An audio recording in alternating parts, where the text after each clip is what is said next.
The recent outbreak of E. coli in Europe has sparked new concern about the bacteria and its various strains. Scientists say they think the current strain likely developed from one detected a decade ago in Germany. It's now been linked back to a farm in the northern part of the country. 37 people have died from the bacteria, with more than 3,200 others sick, some with life-threatening kidney failure.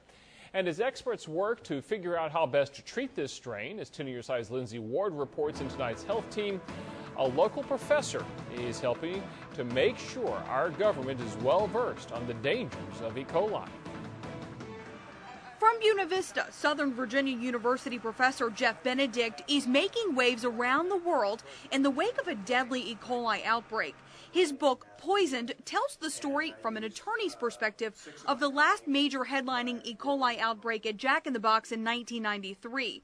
The book, released in May, couldn't come at a better time to educate the public on food safety concerns. There have been about 6 or 7 new strains of E. coli that have surfaced since '93 that are just as lethal, and we don't test for them, and we don't inspect for them, and they're in our food. Benedict says Poisoned was mailed to each member of Congress, heads of the USDA and FDA, and even President Obama himself, to raise awareness to our leaders that the current crisis in Germany could cross the sea.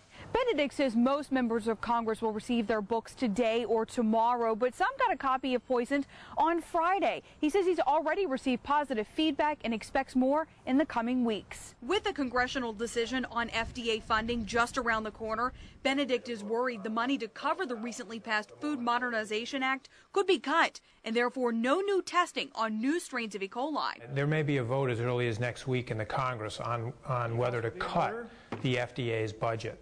And if they do that, they will basically cut any chances of the kind of testing that needs to be done on these E. coli pathogens. Testing, he says, is a must because it could be a deadly strain sickening Americans the next time. In Buena Vista, Lindsay Ward, WSLS 10, on your side. You rely on Storm Team 10 for the best, most accurate forecast around using live Viper radar. Now, WSLS 10 introduces Precision 10 radar. This is the future. Precision 10 radar, a radar that can track 4 separate signals at one time, so you can see more of the storm from further away with 3D to see inside the storm. Plus, Precision 10 advanced storm searching gives you the clearest view of approaching trouble. Storm Team 10 and the new Precision 10 radar on your side, even when the weather isn't.